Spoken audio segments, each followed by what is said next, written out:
The reason life is hard is because we don't spend time learning how to live life. These were the words uttered by Harvard-trained psychiatrist Dr. K from the Healthy Gamer YouTube channel. And to be honest, he's completely right. We start our years going off to school to pursue a higher education in the fields of mathematics, science, writing, and history, but not once do we encounter anything close to a field of study titled How to Live Life Properly. Is this by design? Well, some would argue that the education system is purposefully built to create obedient workers and not happy people who can figure out who they are and what they should do with their life. And while that is pretty true, I think an even bigger reason why we don't see classes like this in our adolescent years is because the answer to the question, how do I live life properly, is so subjective and elusive. It requires you to examine your own life and what has shaped your life up until this point to really start figuring out what is and isn't good for you. And for the last 6 years, I've been slowly crafting a formula to help you do just that. So consider this your how to live life in a way that best suits your subjective experience class that you never got.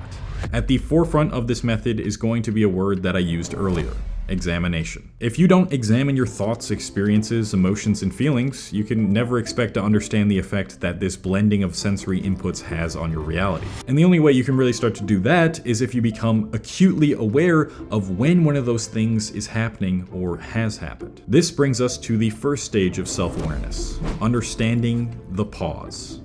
The pause is the small period of time in between stimulus and response where you can become proactive instead of reactive. It's the time where you can stop yourself before you continue to be ignorant of your conditioning and actually observe what is going on. For example, let's say I'm scrolling on my phone and I see a depressing headline on Twitter about the world going to shit. Not too far off from reality here. That depressing headline is the stimulus. It's the thing that evokes a specific action or reaction. If I'm not yet able to access the pause, that is the state between stimulus and response, I will immediately have a response to this headline without second guessing it. And in this case, the response I have is a feeling of unsafety and sadness. I instantly think to myself, wow, look at the way the world's headed. Why accomplish anything if this is what's in store for us? This is how most people live on autopilot. They let their response overcome the ability to examine why they feel this way in the first place, or they just don't realize that they're capable of manipulating their response. In other words, they don't realize they can take a pause after the stimulus to change their response, or at least become aware of the response. So how do we reach this pause, this state in between stimulus and response, so that we can become more proactive than reactive? Well, there's not really much else you can do other than practice. So let's move on to stage 2 of self-awareness: clarifying the incident. Every day moving forward for at least the next 2 weeks, I want you to write these words in your journal when you wake up. Today, I'm going to pay attention to the way I react to what I see, smell, hear, taste, touch, and think. As many times as I can catch myself, I'm going to make a mental or physical note of a stimulus I received and how I responded to it. In this stage 2 of reaching self-awareness, we aren't concerned with actually reaching the pause yet. All I want you to do during this stage is to write down what happened to you, which is the stimulus, and how you reacted to it, which is the response. To explain this further, let me give you an example of something that happened to me in real life just yesterday. Yesterday, I decided to do something I rarely do, which is grab my phone off the charger and scroll for a little bit in the morning before getting out of bed. That was the stimulus. When I actually got out of bed, I found myself more inclined to pick up my phone after getting back from my morning walk, as well as throughout the entire day. And when I checked my screen time for yesterday, it was above average compared to the past week. So that is the response. Do this for as many stimuli and responses as you can throughout your days, every day for at least 2 weeks, so you become acutely, I can't even say that word, acutely aware of your reality. But in order to actually change this behavior, I would have to get more in touch with the pause that I talked about earlier, aka that little bit of time in between stimulus and response. And that is what we are going to do in stage 3. But before we get into stage 3, I have to address a time in your life where it's nearly impossible to see how a stimulus is affecting your response. And this is the time that takes up a third of your life, which is when you're asleep. Sleep was something that I struggled with for the first 20 years of my life. I was never able to really analyze why I was sleeping poorly because well, I wasn't conscious enough to do the exercises I'm laying out here. I was literally asleep. Without an actual tool to track your sleep and see how to improve it, you'll always be trudging through life at a suboptimal level because sleep is massively important for your hormones, mood, and muscle repair. Luckily, there's now tools that exist to start seeing what's actually happening while you're sleeping and ways that you can improve your sleep quality, and that is why I want to talk to you guys about today's sponsor, Sleep Doctor. The Sleep Doctor is an FDA-approved at-home sleep test that accurately measures key sleep metrics to diagnose the root cause of your sleep problems without having to leave your house. All you gotta do is use their device for one night in your own bed, and you get all the info you need. After you go to trysleepdoctor.com/Cole and schedule a brief video chat with a physician, they will send you a device which records your at-sleep breathing patterns and automatically shares results with the doctor all in one night of sleep. When I went through that and talked with a physician about my results, I found that I might actually have a mild case of sleep apnea. Diane, the doctor I talked to, recommended some possible treatments for me, as well as ways I could start getting better sleep by changing some of my daily habits. And I'm very glad this was brought to my attention, because now I'm actually going to stop eating so late, using screens a couple hours before bed, and I might even pursue treatment too if that doesn't help. During your sleep is the only time where you can't consciously observe your reactions and see what is happening, why you're getting such poor sleep, and that is why if you're getting poor sleep, something like Sleep Doctor is so necessary. So if you want to improve your ability to access the pause and just be more self-aware and conscious throughout the day and get consistently better sleep at night, you can go to trysleepdoctor.com/Cole and you're going to get 50% off your at-home test kit. That's one of the most wild discounts I've ever had for a sponsor, so definitely go check that out after this video. Now let's get into stage 3 of self-awareness. Deliberate meditation. Meditation is one of my favorite exercises of all time, and for good reason. If you take just 10 minutes a day to sit upright with your back against a chair, pillow, or wall, and you count your breaths, your ability to notice and tap into the pause will grow to an expert level. As a beginner, what I would suggest is to first count each breath up to 10, with the inhale counting as breath 1 and the exhale counting as breath 2, and then repeating that until you get to 10. The reason meditation is so effective for reaching the pause is because its main effect is to teach you to observe your present self without judgment. And that's exactly what the pause is. Temporarily separating yourself from your ego, noticing how the ego wants to respond, and actively choosing to change that response or become indifferent towards it. Every meditation session is like a session of training in the gym, but instead of building your physical muscles, you're building your accessing the pause muscles. It's probably gonna feel like it's not doing anything at the start, but trust me, if you stick with this consistently every day for just 10 minutes, you will start to notice how much less reactive you become even before getting to stage 4 of self-awareness. So after doing this for a while, you should have a better gist of who you are. And not only that, but you should also have developed the skill of changing your reactions to more desirable ones more frequently. But getting closer to the life that you envision yourself will still be difficult if you're not doing something to change that reaction instead of simply just becoming aware of the reaction. And that is where stage 4 of self-awareness comes in.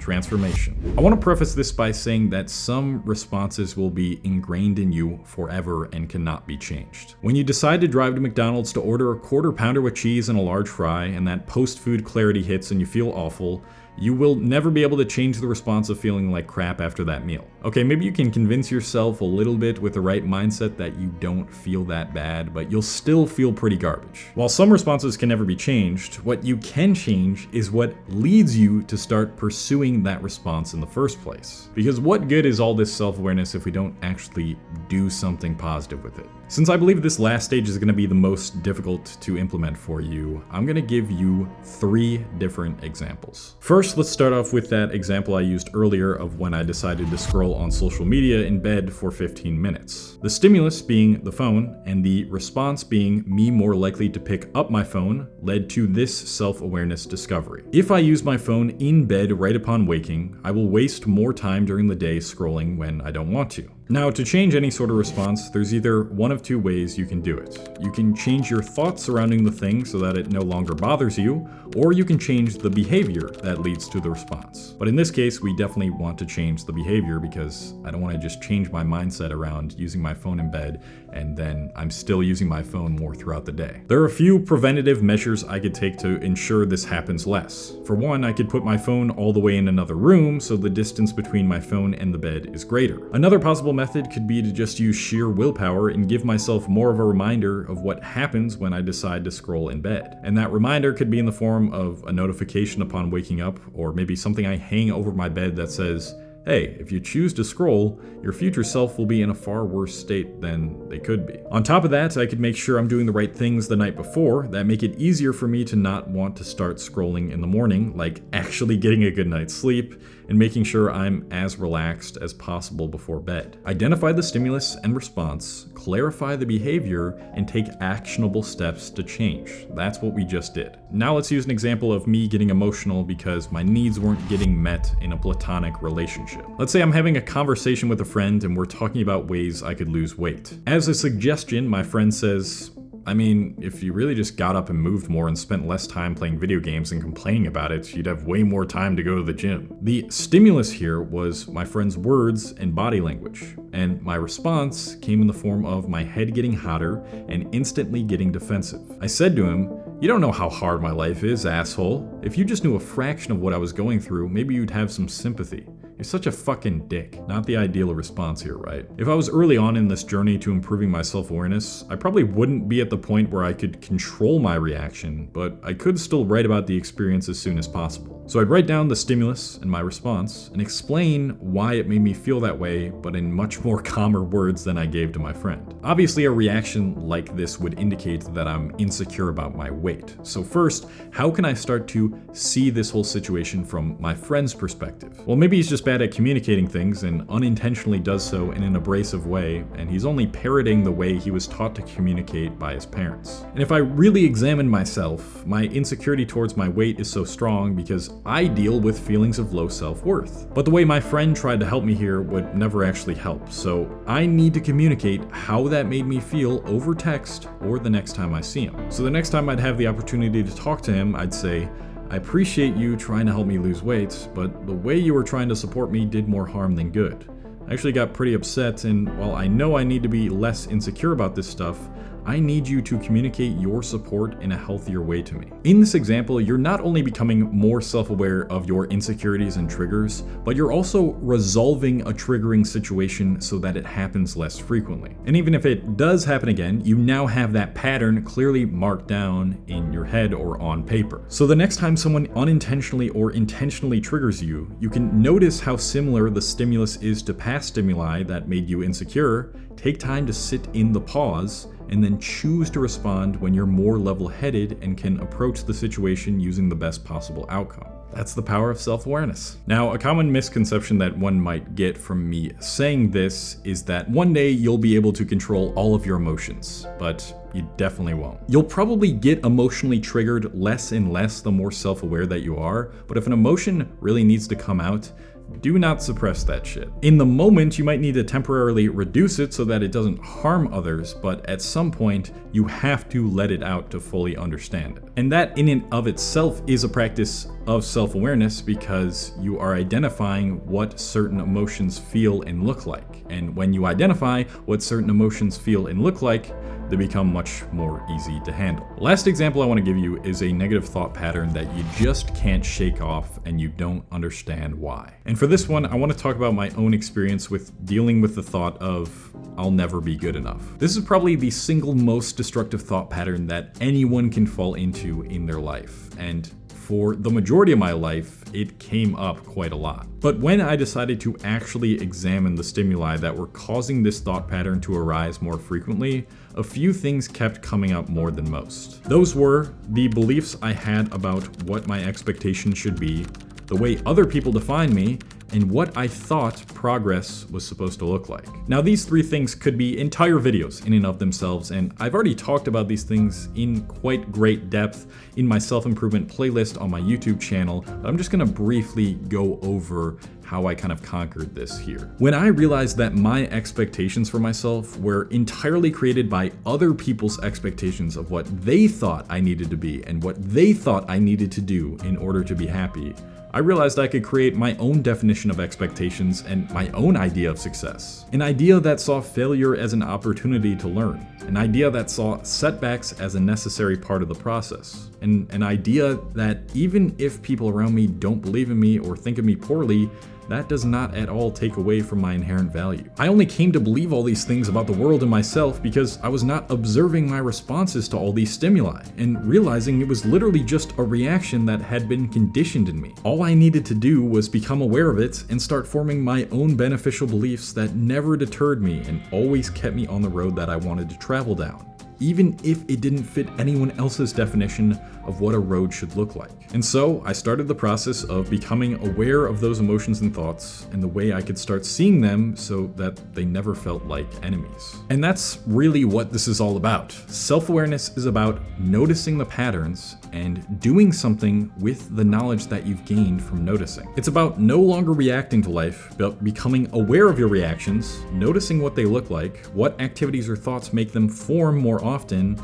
and then doing something about it. This isn't some magical power reserved for yogis or people with insanely high IQs. It's a power that we all possess if we actually take the time to reflect on our lives, instead of letting life reflect its default emotions, feelings, and beliefs onto us. Follow this 4-stage process, decide to enroll in the lifelong curriculum of self-awareness, notice the patterns and the pause you have access to, and watch how much more intentional you become with your time, thoughts, and actions. Thank you, as always, to people who support me on Patreon. This is where you can get exclusive content, link in the description to that. And like I said before, I have a whole playlist of self-improvement videos that I've compiled. Everything I've learned over these past 6 years, expanded past this whole video. So check it out right here if you are interested. Thank you for watching till the end. Watch this video multiple times if you have to really get the ideas to sink in your head. And I love you guys. Peace.